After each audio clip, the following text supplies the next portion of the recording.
Habang nakatutok ang baril ng isang peking pulis sa ulo ni Sakamoto, ay bigla na nga lang umatake itong si Lou para matangay ang pulis palabas ng sasakyan. At sinabi nito na, "Shin, mauna na kayo." Sa episode 227 at 228, nagpatuloy ang kwento na eto ngang si Lou ay binuwis ang kanyang sariling buhay para makaligtas at makatakas na sila Sakamoto sa bingit ng panganib. Kinakaharap nga neto ni Lou ang isang peking pulis na naghahanap kay Sakamoto. Nagsalita nga tong pulis kay Lou na, "Amoy alak ka pa. Sana hindi ka menor de edad." Sumagot naman etong si Lou na, "Mukha pa rin ba akong bata? Salamat ah." At sa palibot nga ng sasakyan, nagsimula ng kumilos ang mga tao para humarang. Napasalita na nga lang itong si Shin na, "Fine, mga tanga." Nakahanda na nga itong si Shin na umatake para pabagsakin yung mga taong humaharang sa kanila. At nang pasugod na nga ito, biglang merong humatak sa kanya pabalik at sinabing, "Huwag kang humaharang sa dadaanan ko." At lumitaw nga itong si Granny Mia na bigla na nga lang umatake at pinabagsak ang ilang mga kalaban na nando doon sa palibot ng sasakyan. Nagulat nga itong si Shin, napasabi na nga lang siyang, "Granny Mia." Napasalita na nga lang itong si Granny Mia na huwag kayong makialam kapag may babaeng nag-aalay ng kanyang buhay. Tumahimik na lang kayo at gawin nyo ang trabaho nyo. At napasalita na nga lang itong si Kindaka na, "Pero Granny, kailangan ka ni Sakamoto." At sumagot naman itong si Granny Mia na, "Ginawa ko na ang lahat para kay Taro. Nasa kanya na ang natitira." Napasalita naman itong si Shin na, "Kahit pa." Sabi naman ito ni Kindaka na, "Nagbibiro ka ba?" At napasalita nga itong si Boiled na, "Hindi pwede. Hindi namin iiwan ang isang dalaga at isang matandang babae." At bigla nga nagsalita itong si Wutang habang galit at umiiyak na, "Huwag nang magsayang ng oras, mga talunan. Ang aking amo ay pinili na ang kanyang landas. Tara na, bilisan nyo na o papatayin ko kayong mga tanga." Sa gitna nga ng tensyon nagpasya itong grupo na ituloy ang pagpapatakbo ng sasakyan. Iniwan sina Granny Mia at Lou. Kita sa dalawang matinding determinasyon at handa silang harapin ang peking pulis na humarang sa kanila. At dito nga ay napatanong itong si Lou kay Granny Mia na, "Kaya mo bang lumaban, Granny?" At sumagot naman itong si Granny Mia na, "Sanay akong mag-ayos ng mga tao." At bigla ngang may umatake dito kay Granny Mia at mabilis naman ito nasalag at sinaksak nga nito sa liig agad mga lods. At sabay sabi na, "Pero mas madali ang manakit." Sabay nagsalita nga itong pulis na, "Okay, matandang babae. Sorry, pero kailangan kong i-revoke ang lisensya mo." At sumagot naman itong si Granny Mia na, "Matagal nang paso ang lisensya ko. Dekada na." At habang naghahanda nga sa isang atake itong si Granny Mia, ay nagsalita ito na, "Baka nakalimutan ko na kung papaano ang magpatigil." At umatake nga itong si Granny Mia gamit ang mga karayom. Tinamaan sa braso itong ang pulis. At sabi nga ng pulis na, "Hindi ako makagalaw." Sabay nakatungtong naman itong si Granny Mia sa ibabaw ng pulis, sabi, "Kalimutan mo na, pressure points ang mga tinamaan sa'yo." Sabay tinusok pa niya ng karayom sa leeg at nilaslas papunta sa batok. Bumagsak nga itong pulis at ito naman si Lou na pasigaw na, "Ang galing mo, Granny Mia." Sumagot naman itong si Granny Mia kay Lou na, "Iinom ka na lang ba o ano?" At biglangan tumayo itong pulis habang tumatawa. At napasabi na nga sa isip itong si Granny Mia na kinalma niya ang kanyang leeg para mabawasan ng pinsala. Ibang klase. Hindi naman pala walang kwenta ang pulis sa Japan. May pag-asa pa. At nagsalita itong pulis na, "Mahirap maging pulis. Binigyan kami ng kakayahang pumatay. Pero kailangan naming pigilan. Pero kapag pumapatay kami, kailangan namin masigurong kaya naming ipaliwanag. Ang sakit sa ulo. Pero ngayon, wala nang nakakainis na rules. Makakapatay na ako ng gusto ko. Parang birthday ko ngayon." Seryoso naman nakatingin itong si Granny Mia sa sandata ng pulis at napasabi nga na sa sumato. At bigla ngang umatake itong pulis at mabilis naman na ilagan ito ni Granny Mia at sabay sabi na, "Excited ka sa birthday mo? Masaya kaya maging bata?" At mabilis naman gumante ng atake itong si Granny Mia. Sinaksak nga niya ng karayom sa pisngi itong pulis. At yun nga lang mga lods, bigla nga lang nasalag ng ngipin nitong pulis yung karayom. At mabilis namang umatake itong pulis mga lods. Buti na nga lang nailigtas ni Lou itong si Granny Mia. Napatanong nga itong si Lou kay Granny Mia kung nasaktan nga ba ito.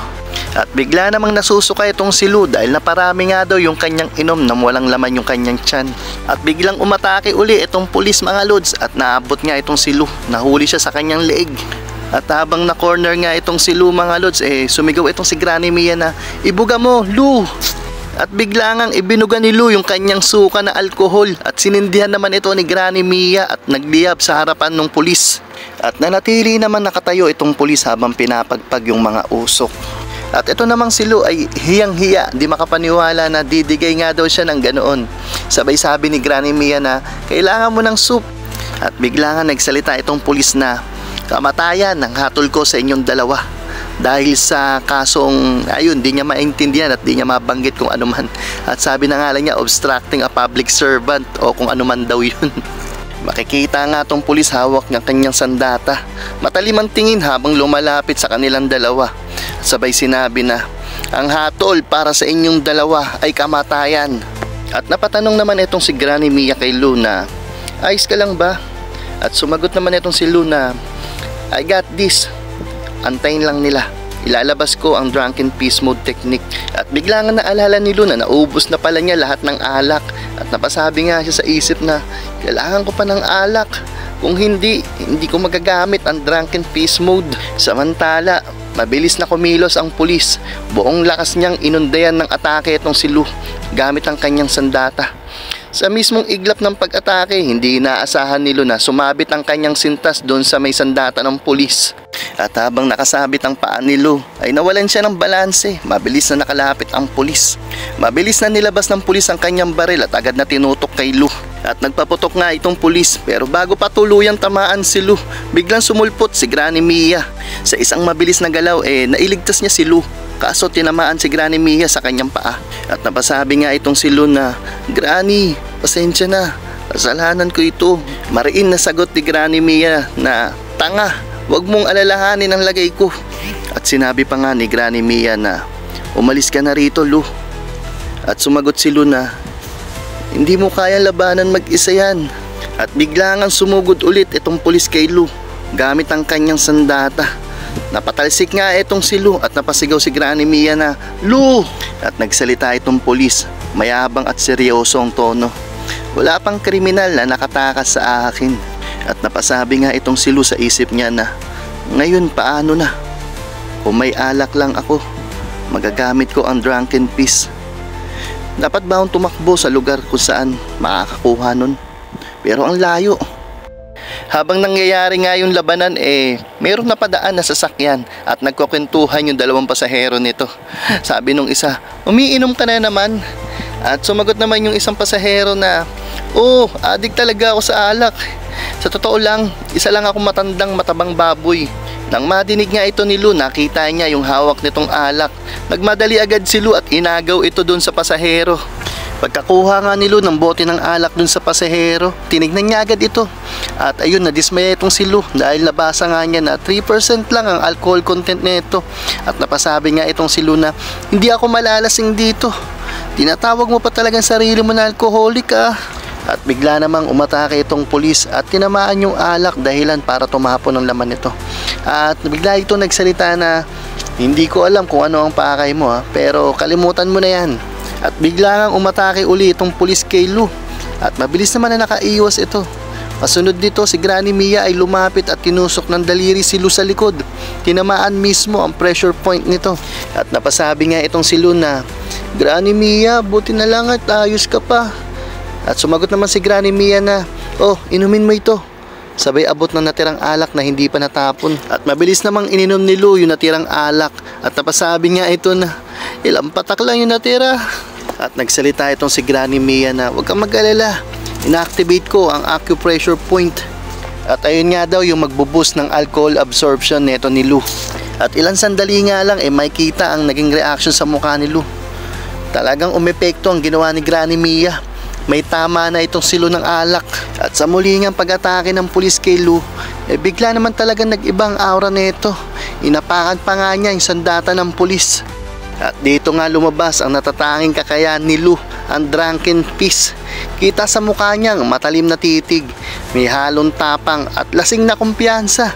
Sabay sigaw niya ng matapang na linya, "Buwisit ka! Nagkamali ka ng inatake, tanga ka. At bigla ngang binali ni Lou ang sandata ng pulis. At agad na isinaksak ni Lou ang nabaling bahagi ng sandata sa hita nito. At talaga naman nasaktan ang pulis sa ginawa nilong pag-atake. At napasabi nga itong pulis sa kanyang isip na, ha? Anong nangyari? At sinundan pa nga niya ng isa pang atake gamit ang kanyang kamao. Sunod-sunod na mga suntok ang pinakawalan ni Lou. Taglay ang bagong lakas at bilis na dulot ng kanyang drunken peace. At sa isip nga nitong pulis, napasabi siya na ang bilis at lakas niya, parang ibang tao siya. At dahil nga sa tindi ng mga pag-atake ni Lou, tumalsik ang katawan ng pulis at bumagsak ng malakas sa ibabaw ng kotse.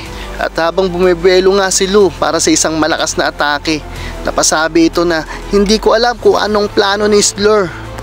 Pero kahit na sino mang manakit sa pamilya ko at sa mga kaibigan ko, siguradong mamamatay sa kamay ko. At napasabi naman itong si Granny Mia na nice work. So ito pala ang sikat na drunken triad mood ni Lou. At kinuha nga ni Lou yung baril ng pulis at itinutok ito sa pulis. At sinabi niya na ang gusto lang namin ay mabuhay ng mapayapa. Kaya kung pagbabantaan mo ulit kami, siguradong mapapahamak ka. At kung ipapangako mo na titigilan mo na kami, pagbibigyan kita. At nagsalita naman itong pulis na hindi ko maintindihan kung bakit kayo lumalaban ng ganyang katindi para lang mabuhay ng normal at mapayapang buhay. At sumagot nga itong si Lou na tumahimik ka, ako ang nagtatanong dito. At nagsalita nga uli itong pulis na sa mga pelikula at manga, palagi mo makikita yung mga kontrabida na gustong maging immortal. Kaya kung tatanungin mo ako, mga talunan lang ang mga yun. Ang buhay na walang panganib ng kamatayan, walang thrill, walang saysay, parang impyerno sa akin yan. At bigla ngang may ginawa itong pulis. Makikita ang isang matinding kislap ng ilaw mula sa badge ng pulis. Nasilaw itong si Lou at napapikit. At mabilis naman na kumilos itong pulis. Sinamantala niya ang pagkakataon at tinangkang hulihin itong si Lou. Bigla nga nitong inabot ang braso ni Lou at pinusasan ito ng marahas. Kasabay nga nito nagpaputok itong pulis kay Lou. Pero kahit nakaposas, mabilis itong nailagan ni Lou sa tama ng bala.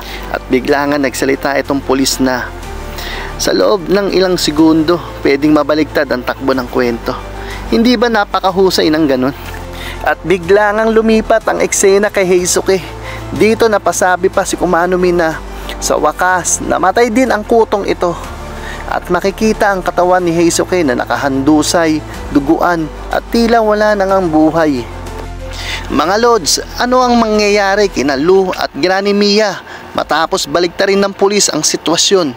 May magagawa pa ba silang paraan para makatakas sa patibong na ito? At paano naman si Heisuke? Totoo nga bang natapos na ang lahat gaya ng sinabi ni Kumano Mi na sa wakas namatay din ang kutong ito? Mga Lods, ito na ba ang katapusan nila? O simula pa lang ng mas matinding laban? Abangan ang susunod na episode dito lang sa Anime Kwento Hub, kung saan ang paborito mong anime ay kinukwento ng malinaw sa Tagalog.